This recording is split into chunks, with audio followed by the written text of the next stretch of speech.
सहकारी श्री मुंडे सर या ठिकाणी लेक्चर चालू करतील. धन्यवाद.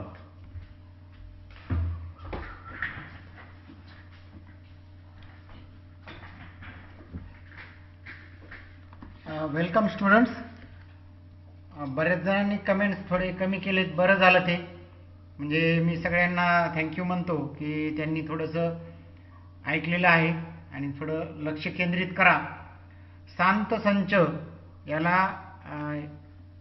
फायनाईट सेट असं म्हणतात. एकाने कमेंट्समध्ये विचारले की शांत संच, त्याला फायनाईट सेट असं म्हणतात आणि जो अनंत असतो तो इन्फायनाईट असतो. आज आपल्याला मॅथ्स 2 मध्ये बेसिक कन्सेप्ट इन जॉमेट्री हे पाहायचं आहे आणि त्या पद्धतीनं आपण आता पुढचं टॉपिक पाहूया. Basic concept in geometry, conditional statements and converse, म्हणजे सशर्त विधान आणि त्याचा व्यत्यास असं त्याला मराठीत म्हणतात. आता कशाला म्हणतात ते?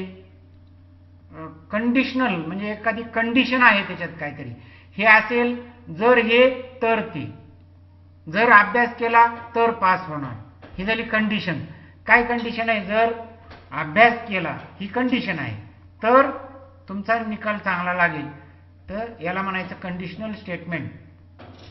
तुम्ही व्यायाम केला तर शरीर चांगलं राहील, जर तर, असे काही स्टेटमेंट्स आहेत. The statement which can be written in the if then form are called conditional statements. म्हणजे जर तर मध्ये लिहिलेली विधानं जी असतात त्याला कंडिशनल स्टेटमेंट्स असं म्हणतात. आता the part of the statements following if, म्हणजे इफ नंतर किंवा जर नंतर येणारं जे आहे त्याला पक्ष असं म्हणतात. अँटीसिडेंट असा त्याचा उच्चार आहे. And the part following then is called the consequent. म्हणजे जर नंतर येणारं विधान त्याला अँटीसिडेंट म्हणजेच पक्ष असं म्हणतात आणि तर नंतर येणारं विधान त्याला कॉन्सिक्वेंट म्हणजे साध्य असं म्हणतात. कोणतेही विधान लिहिताना ते जर आणि तर मध्ये लिहिले तर त्याला सशर्त विधान कंडिशनल स्टेटमेंट असे म्हणतात आणि जर नंतरचा भाग म्हणजे पक्ष अँटीसिडेंट आणि तर नंतरचा भाग म्हणजे कॉन्सिक्वेंट म्हणजे साध्य होईल. आता स्टेटमेंट कसं असतं आणि त्याचं कंडिशनल स्टेटमेंटमध्ये कसं रूपांतर करायचं? आपल्याला एक साधं स्टेटमेंट दिलेलं आहे आणि आपल्याला ते कंडिशनल स्टेटमेंटमध्ये फॉर्ममध्ये करायचं आहे. तर असं प्रॅक्टिस सेट 1.3 मध्ये असे बरेचसे एक्झाम्पल दिलेले आहेत जे स्टेटमेंट दिलेत आणि त्याला कंडिशनल करायचे किंवा कॉन्व्हर्स करायचे. मग आता एक एक्झाम्पल पाहूया. Statement the diagonals of a rhombus are perpendicular bisector of each other. म्हणजे रोम्बस याला मराठीमध्ये समभुज चौकोन असं म्हणतात आणि त्याचे रोम्बसचे डायगोनल्स म्हणजे कर्ण एकमेकांना दुभागतात असा त्याचा अर्थ आहे. आता याला कंडिशनल मध्ये कसं करायचं? इफ आणि देन मध्ये कंडिशनल फॉर्म स्टेटमेंट मध्ये. आता इथं क्वाड्रिलॅटरल वगैरे म्हणलेलं नाही पण ते आपल्याला म्हणावं लागेल कारण rhombus is the type of a quadrilateral. If the given quadrilateral is a rhombus then its diagonals are perpendicular bisectors of each other. लंब दुभाजक, परपेंडिक्युलर बायसेक्टर्स म्हणजे लंब दुभाजक, नुसते दुभाजक नाही. आता याचा अर्थ कसा झाला? जर दिलेला चौकोन हा समभुज चौकोन असेल तर त्याचे कर्ण एकमेकांना लंब दुभाजक असतात. जर आणि तर याला म्हणायचं कंडिशनल स्टेटमेंट. परत एकदा मी वाचून दाखवतो. The diagonals of a rhombus are perpendicular bisector of each other. आता यालाच कंडिशनल फॉर्म स्टेटमेंट कसं केलंय? If the given quadrilateral is a rhombus then its diagonals are perpendicular bisector of each other. अशा पद्धतीनं आपण हे पाहिलेलं आहे. If the antecedent and consequent in a given conditional statement are interchanged, the result statement is called the converse of given statement. If a conditional statement is true, its converse is not necessarily true. आता याचं मराठीत थोडंसं माहिती सांगतो. जर नंतरचा भाग म्हणजे पक्ष आणि तर नंतरचा भाग म्हणजे साध्य होय, यांची जर जागा बदलली, म्हणजे जर नंतरच्या भागाला आपण तर नंतर लिहिलं आणि तर नंतरच्या भागाला जर नंतर लिहिलं तर त्या विधानाला व्यत्यास असे म्हणतात. विधानाचा व्यत्यास खरा असेलच असे नाही. काही वेळेस असू शकतो पण प्रत्येक वेळेस असेलच असं नाही. मी मुद्दामून थोडंसं थेरम जर आपण उभे राहिलो सरळ पायावर तर त्याचा व्यत्यास म्हणजे डोक्यावर उभं राहणे, खाली डोकं वर पाय, त्याला व्यत्यासला थोडक्यात असं म्हणता येईल आपल्याला की अशा पद्धतीने जागा बदलायची. आपण पायांवर उभं राहतो तर डोक्यांवर उभं राहायचं, तर खालीवर डोकं असं जर आपण केलं तर त्याला कॉन्व्हर्स असं म्हणतात. आता प्रूफ कशाला म्हणायचं? जर एखादं विधान आहे आणि ते विधान आपल्याला सिद्ध करायचंय तर त्याला प्रूफ्स असं म्हणतात, सिद्धता असं म्हणतात. Self evident geometrical statements which were accepted by all and called them postulates. मराठीमध्ये गृहीतक असं म्हणतात, जे की आपण काही गोष्टी ठरवलेल्या आहेत, काही विधानं अशी आहेत की ती विधानं ठरलेली आहेत, ती गृहीत धरलेली आहे, म्हणजे खरी आहेत असं मान्य केलंय ते, त्याला पॉस्च्युलेट्स असं म्हणतात. म्हणजे त्याला मराठीत गृहीतक असं म्हणतात. आणि मग अशा पद्धतीने ही गृहीतक वापरून आपल्याला प्रूफ करायचंय, सिद्ध करायचंय. प्रूफ कधी करतो? आपण एखाद्याने चूक केली तर आपण त्याला प्रूफ करण्यासाठी काय करतो की तू ही काय चूक केली आहेस, काय चूक केली आहेस, आपण असं जे दाखवतो त्याला वेगवेगळे विधानं करून की असं केलंस तसं केलंस, आणि मग त्याला प्रूव्ह करावं लागतं. तर ते अशा पद्धतीनं आपल्याला काही गृहीतक म्हणजे पॉस्च्युलेट्स माहीत असले पाहिजे. आणि मग आपल्याला आज काही गृहीतक पाहिजेत. On the basis of postulates some more properties can be proved logically. म्हणजे या गृहीतकांच्या आधाराने आपण काही प्रॉपर्टीज सिद्ध करणार आहोत. तर अशा प्रकारे आपल्याला याला म्हणतात theorems. Properties proved logically are called theorems. मराठीमध्ये त्याला प्रमेय असे म्हणतात. आपल्याला विधान दिलं जातं, यावर्षी नव्यानंच हे प्रमेय आहेत. याच्या आधी 8वी पर्यंत आपल्याला कधीही प्रमेय असं वगैरे काही दिलेलं नव्हतं. पण 9वी आणि 10वीला सिद्ध करा हे फार महत्त्वाचं आहे. ज्यावेळी सिद्ध करायला 3 भाग असतात, एक पक्ष, साध्य आणि सिद्धता, असे 3 महत्त्वाचे भाग आहेत. म्हणजे त्या पद्धतीनं टू गिवन दिलेलं त्याला पक्ष असं म्हणतात. ते आपल्याला पाहिजेच पुढं.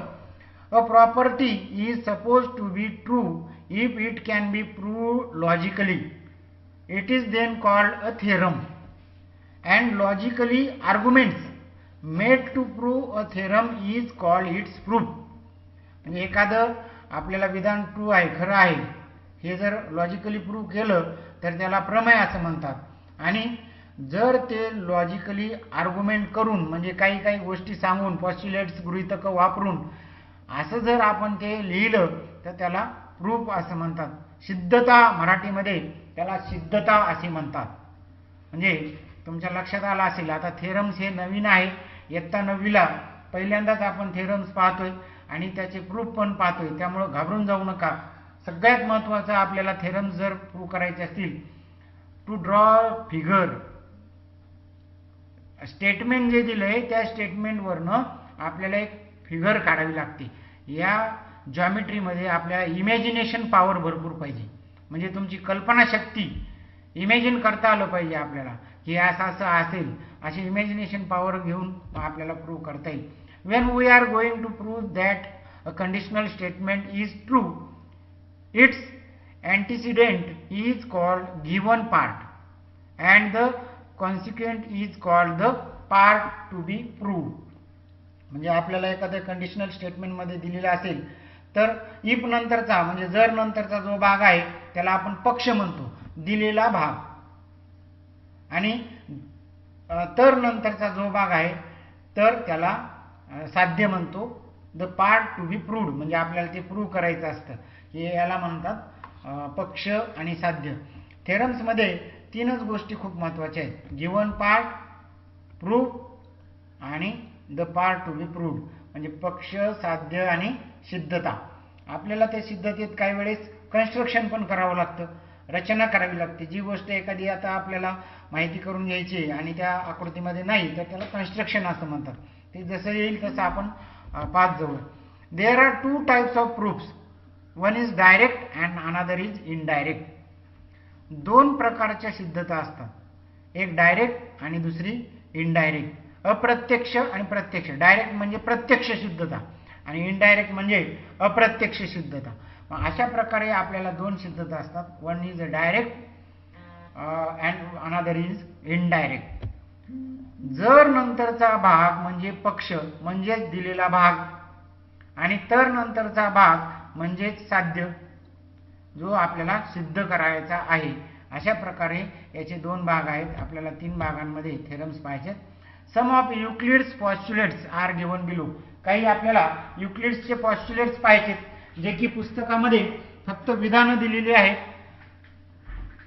आणि त्याच्यावरून थोडेसे आपल्याला डिस्कशन करायचे की कशा पद्धतीनं युक्लिडचे पॉस्ट्युलेट्स आपल्याला दिलेले आहेत. तर first one is there are infinite lines passing through a point. हे पॉस्ट्युलेट्स आहे म्हणजे गृहीत धरलेलं आहे, हे सत्य आहे, ह्याला आपल्याला प्रूव्ह करायची गरज नाही. There are infinite lines passing through a point. एका बिंदूतून अनंत रेषा जातात. म्हणजे आपण जर पाहिलं तर हे एक मी बिंदू काढलेत आणि त्याच्यातून अनंत रेषा जाऊ शकतात. आपण इथं ठराविक रेषा काढून दाखवल्यात पण तिथं अशा अजून भरपूर आपल्याला रेषा काढता येतात. There are infinite lines passing through a point. एका बिंदूतून अनंत रेषा जाऊ शकतात.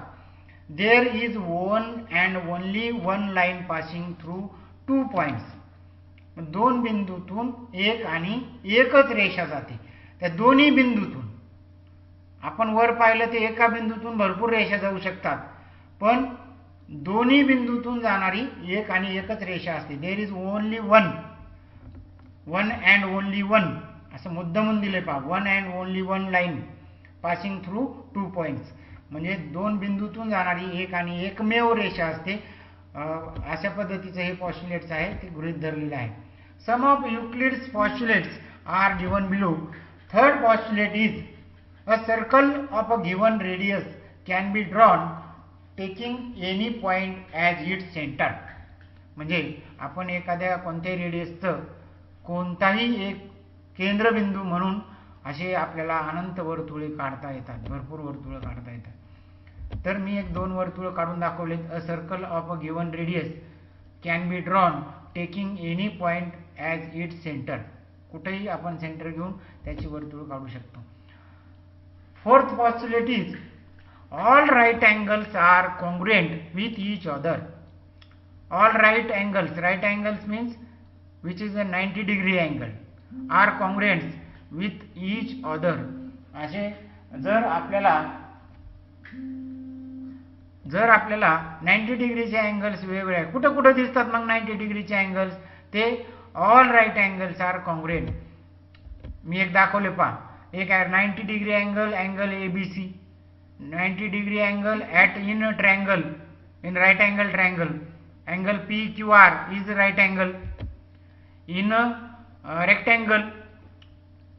all are 90 degree, all are right angles.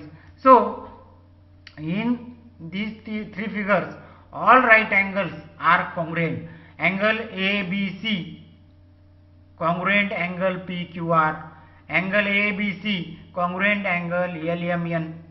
These all right angles which is denoted as bluish color, these all are congruent angles in any figure. This is a fourth postulate of Euclid's. And then fifth postulate is this is some different postulates.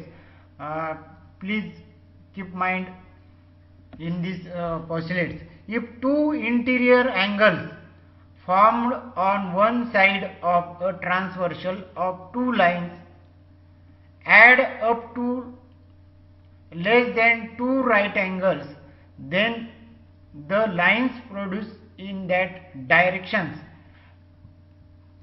intersects each other. आता नीट लक्ष द्या, परत एकदा मी वाचतो. If two interior angles form on one side of a transversal, मराठीत सांगतो थोडंसं, दोन आंतरकोन तयार होतील जर आपल्याला दोन रेषा आणि एक छेदिका असेल तर. त्यामध्ये आपण ते आंतरकोनांची जर बेरीज केली आणि ती जर लेस दॅन 2 राईट अँगल्स म्हणजे 90 अधिक 90 याच्यापेक्षा कमी असेल तर त्या बाजूला, त्या डायरेक्शनला त्या रेषा एकमेकांना छेदतात. आता मी एक फिगर काढून दाखवलेली आहे.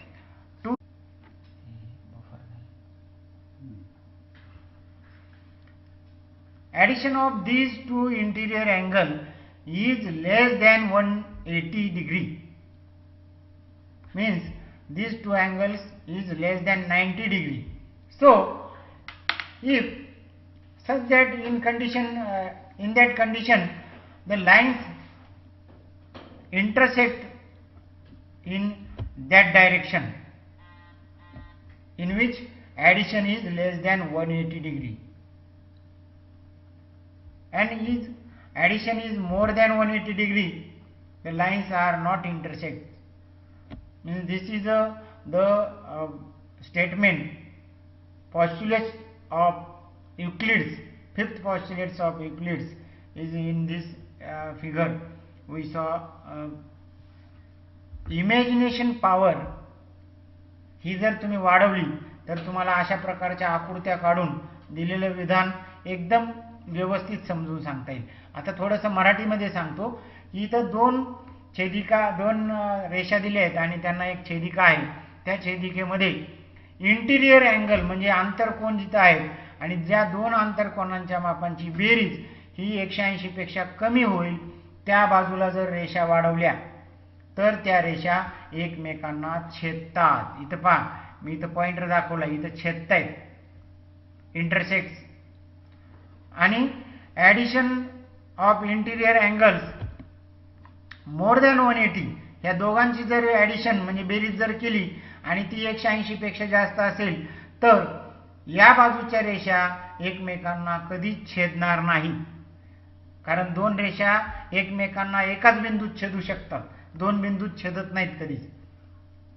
अँड देन याच्याच जर आपल्याला पाहिजे तर parallel lines are not, parallel lines माहित आहेत ना तुम्हाला, पॅरलल लाईन्स मग इंटरसेक्ट इंटिरियर अँगल्स त्यांची ॲडिशन 180 असते. का असते तर parallel lines does not intersect each other, म्हणजे त्या एकमेकांना कुठेही छेदत नाही आणि म्हणून बरोबर त्यांची बेरीज 180 असते.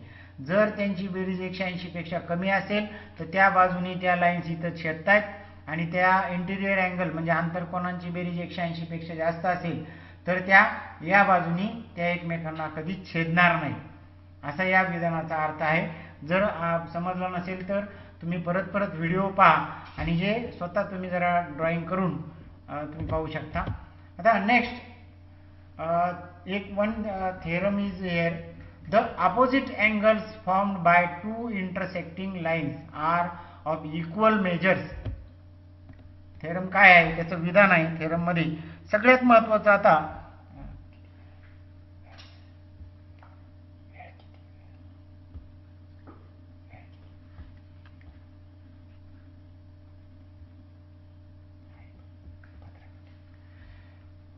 थेरम्स स्टेटमेंट दिलेलं असतं. In exam we give the statement,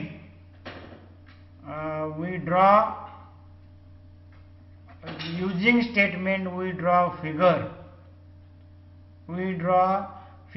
and then using this figure we give the proof. One example is here. Theorem is the opposite angles formed by two intersecting lines. In this statement is not in conditional statement. If then असं कुठं दिसतंय का, जर आणि तर मध्ये हे विधान नाहीये. तर दिलंय the opposite angles found by two intersecting lines. मग टू इंटरसेक्टिंग लाईन्स हे गिवन आहे, दोन छेदणाऱ्या रेषा आपल्याला घ्यायच्या. आता आणि मग त्याच्यात काय गिव्हन आहे, line A B and line C D intersects at point O such that A O B and C O D. आता मी एक फिगर काढलेली आहे इथं. Please concentrate on that figure. A O B betweenness and C dash O dash D also betweenness. A O B and C O D. This betweenness means these are straight lines. Line AB and line CD intersects at point O. आपण दोन दाखवल्यात, दोन आकृत्या काढल्यात. थोडंसं मराठीत विश्लेषण करतो आता, नीट लक्ष द्या. The opposite angles found by two intersecting lines म्हणजे दोन छेदणाऱ्या रेषा दिल्यात आणि त्याचे अपोजिट अँगल्स म्हणजे विरुद्ध कोन हे एकरूप असतात हे आपल्याला दाखवायचे. मग दोन छेदणाऱ्या रेषा, तुमची इमॅजिनेशन पॉवर वापरा, कल्पना वापरा आणि दोन छेदणाऱ्या रेषा कशाही काढू शकता तुम्ही. दोन छेदणाऱ्या रेषा काढल्या आणि मी त्यांना नावं दिली. ए बी ही एक रेषा आहे, मी पॉइंटर फिरवतोय त्याच्यावर. ए बी रेषा आहे आणि दुसरी आहे सी डी रेषा, ज्या की एकमेकांना ओ बिंदूमध्ये छेदतायत. मी पॉइंटर दाखवलाय पहा तिथं ओ बिंदूमध्ये. मग ओ बिंदूमध्ये छेदतायत तर आपल्याला माहिती कशी लिहायची, हीच माहिती लिहायची पक्षामध्ये. म्हणजे गिव्हन काय गिव्हन आहे, काय दिलेलं आहे तीच माहिती लिहायची. Line A B and line C D intersect at point O such that A dash O dash B and C dash O dash D. काही वेगळं लिहिलंय का? हे दोन छेदणाऱ्या रेषा कशावरून आपण ठरवल्या, तर आपल्याला स्टेटमेंट दिलेलं आहे intersecting lines, two intersecting lines. म्हणून दोन इंटरसेक्टिंग लाईन्स आपण काढून घेतल्या आणि त्यानुसार आपण फक्त माहिती लिहिली. तुम्ही इथं लाईन ए बी म्हणा, लाईन पी क्यू म्हणा, नावं कोणती दिली असतात. हे झालेलं आहे पण हे प्रूव्ह केलेलं नाहीये कुठं. म्हणून आपल्याला आज पहिला थेरम पाहायचा आहे आणि म्हणून जास्तीत जास्त वेळ दिलाय. आता मी मुद्दामून निळी सर्कल केलेली आहे, ब्ल्यू सर्कल. तुम्ही लक्ष जर दिले तर angle A O C and angle B O D असे दोन्ही आपल्याला दिसत आहेत.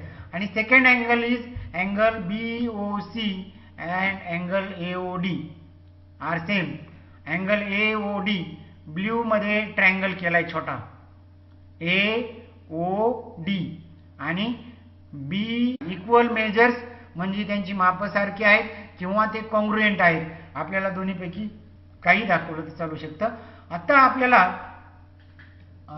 प्रूफ पाहायचंय आणि ते प्रूफ पाहताना आपण आकृत्यांना थोडंसं चेंज करता आलं पाहिजे.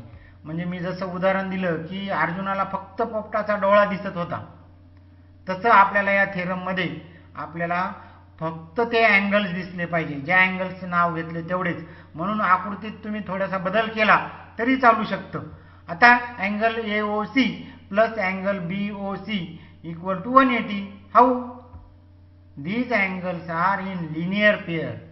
मग आता मी थोडंसं आकृतीत चेंज करून आकृतीच काढलेली आहे इथं. Angle A O C and angle B O C this is a linear pair. एकाच रेषेवर रेषीय कोन म्हणतात त्याला मराठीमध्ये.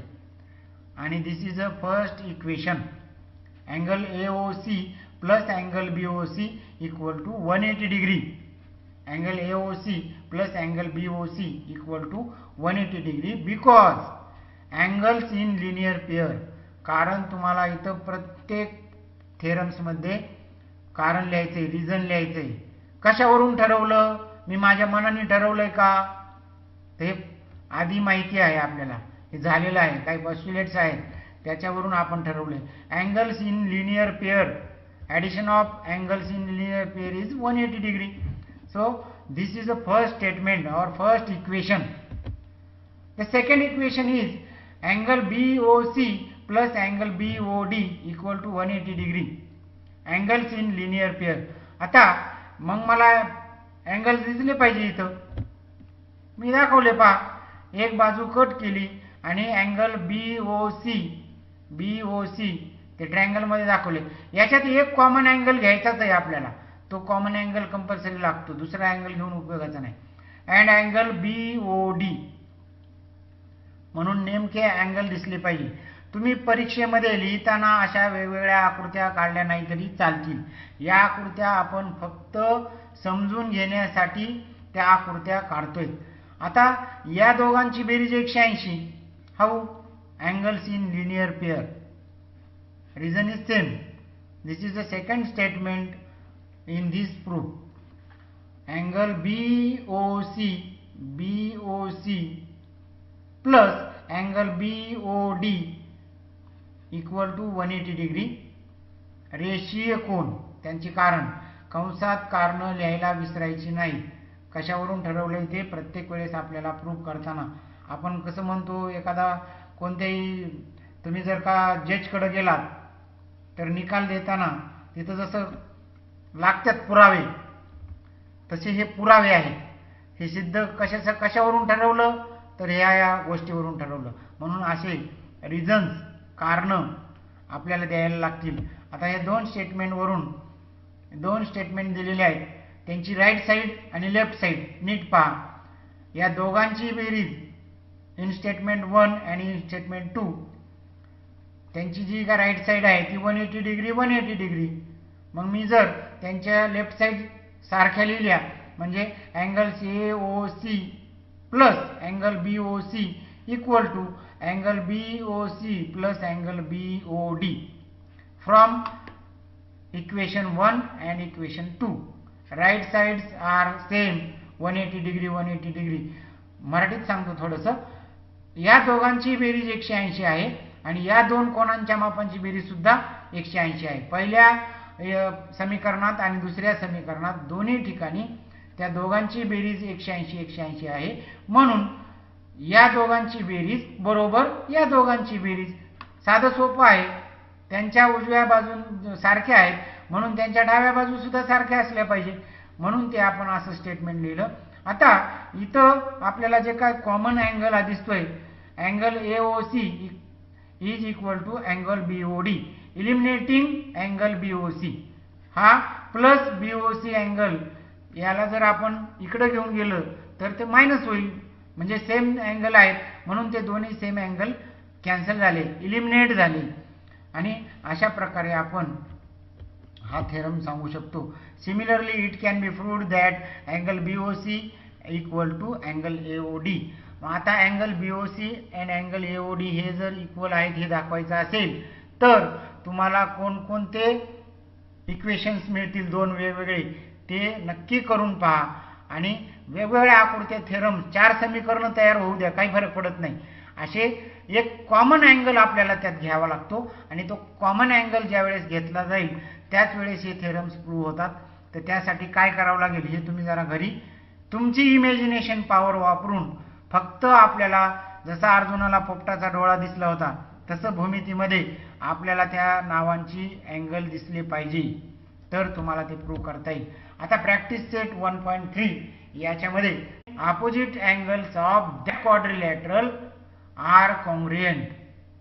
म्हणजे जर चौकोनाचा तो समांतरभुज चौकोन असेल, चौकोनाचा एक प्रकार, तर त्याचे सम्मुख कोन, त्या चौकोनाचे सम्मुख कोन एकरूप असतात, असं त्याला मराठीमध्ये आपण लिहू शकतो. मी आता हे मराठीत परत वाचून दाखवतो. Opposite angles of a parallelogram are congruent. समांतरभुज चौकोनाचे सम्मुख कोन एकरूप असतात, हे मराठीत विधान झालं. आता ते जर तर मध्ये लिहायचंय. जर दिलेला चौकोन हा समांतरभुज चौकोन असेल तर त्याचे सम्मुख कोन किंवा त्या समांतरभुज चौकोनाचे सम्मुख कोन हे एकरूप असतात. हे झालं त्याचं if then statement, conditional statement, सशर्त विधान. Second statement, the diagonals of a rectangle are congruent. Diagonals म्हणजे कर्ण ऑफ अ रेक्टँगल. आलं का परत टाइप्स ऑफ क्वाड्रिलॅटरल. मग हे पण क्वाड्रिलॅटरलचा एक प्रकार आहे. मग आपल्याला इफ स्टेटमेंटमध्ये क्वाड्रिलॅटरल वापरावंच लागणार आहे. म्हणून if quadrilateral is a rectangle, जर चौकोन हा आयत असेल, दिलेला चौकोन हा जर आयत असेल किंवा चौकोनाचा एक प्रकार आयत असेल तर त्याचे कर्ण एकरूप असतात. If quadrilateral is rectangle then diagonals are congruent. म्हणजे जर आणि तर असं आपण विधान वाचले तर आपल्याला लक्षात येईल. इफ अन आयसोस्केल triangle the segment joining the vertex and the midpoint of the base is perpendicular to the base. Vertex म्हणजे शिरोबिंदू, आयसोस्केल म्हणजे काय, समद्विभुज त्रिकोण का समभुज त्रिकोण. समजून घ्या, तुम्हाला तुमची इमॅजिनेशन पॉवर वापरायची आणि कोणतंही स्टेटमेंट दिले ते आपण आकृती काढून समजावून घ्यायचे की हे बरोबर आहे का. आम्ही म्हणतोय नंदीबैल गुबुगुबू नको, तर आपण ते प्रत्येक गोष्ट आता आम्ही शिकवलंय तर हे पाहिल्यानंतर त्याचा व्हर्टेक्स आणि बेसचा मिड पॉइंट यांना जोडणारा परपेंडिक्युलर आहे का आणि मग त्याचं स्टेटमेंट इफ देन मध्ये कसं होईल तर ते नीट समजावून घ्या. If a triangle is an आयसोस्केल then segment joining vertex of a triangle and midpoint of the base is perpendicular to the base. त्या बेसला परपेंडिक्युलर असतं. आता इफ आणि देन कसं वापरलंय, जर आणि तर. जर दिलेला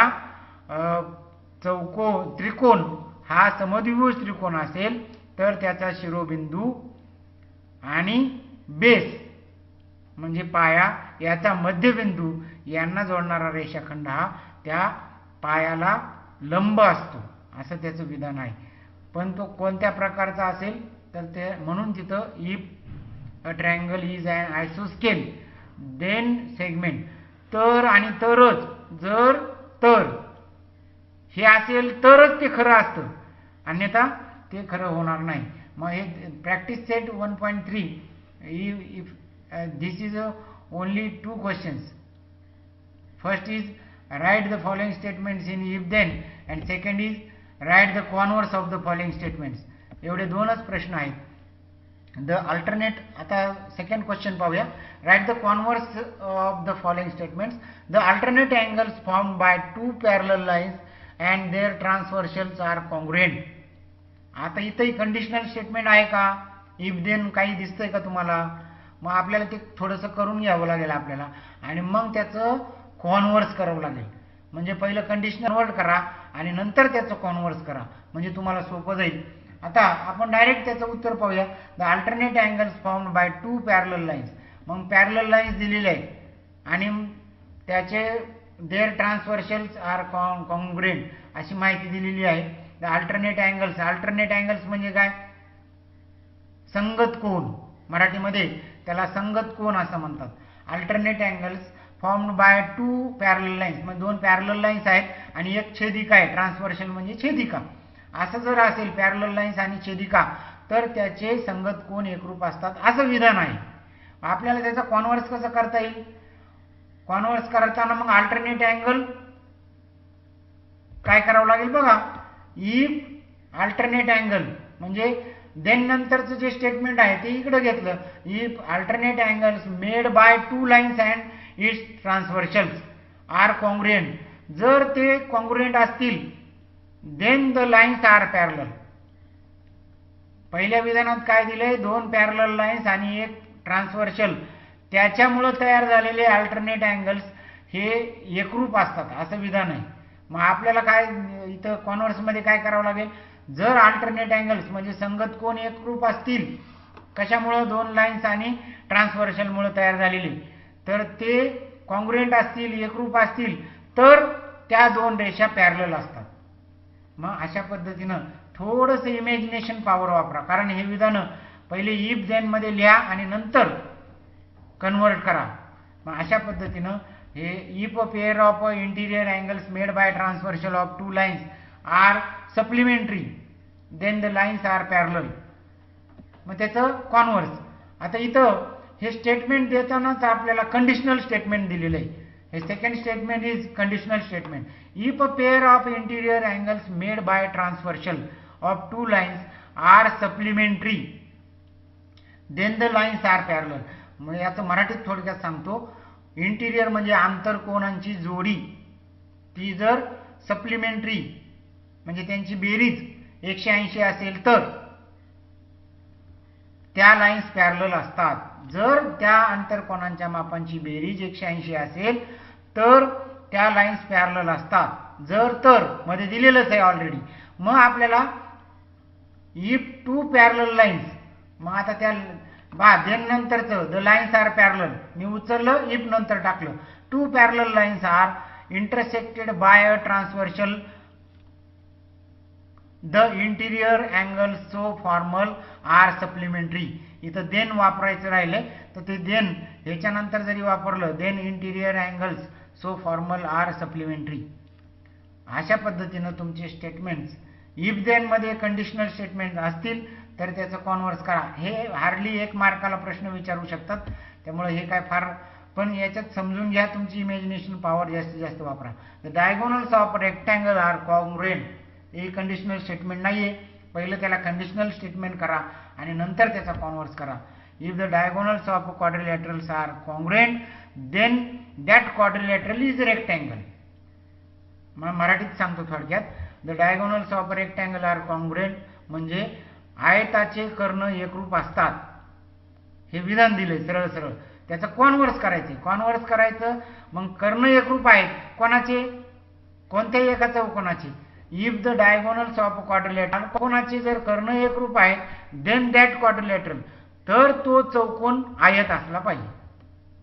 असं ते कॉन्व्हर्स आहे. थोडंसं जॉमेट्रीमध्ये तुम्हाला तुमची इमॅजिनेशन पॉवर वापरावी लागते. आणि पॉस्ट्युलेट्स म्हणजे जे गृहीतक आहेत, जुने वाचलेले गृहीतक, त्यांचे गुणधर्म वेगवेगळे लिहून काढा, आकृतीसह लिहून काढा, नुसते लिहून काढू नका. आणि खरं आहे का, त्रिकोणाच्या तिन्ही कोणांच्या मापांची बेरीज 180 असते, खरंच आहे असते का, काढा एक त्रिकोण, मोजा कोण आणि त्या त्रिकोणाच्या तिन्ही कोणांच्या मापांची बेरीज करून पहा. आणि जर येत नसेल तर आम्हाला कळवा की सर येत नाहीये, तुम्ही काही पण सांगता आम्हाला.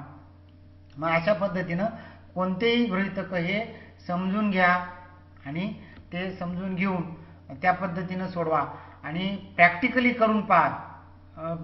फिगर्स स्वतःच्या स्वतः काढा आणि कोणताही थेरम जर समजून घ्यायचा असेल तर तो फिगरशिवाय आपण समजून घेऊ शकत नाही. Draw figure using statements. स्टेटमेंटवरनं आपल्याला फिगर काढावी लागते, त्या फिगर्सवरनं नावं लिहून आपल्याला थेरम्स प्रूव्ह करावा लागतो.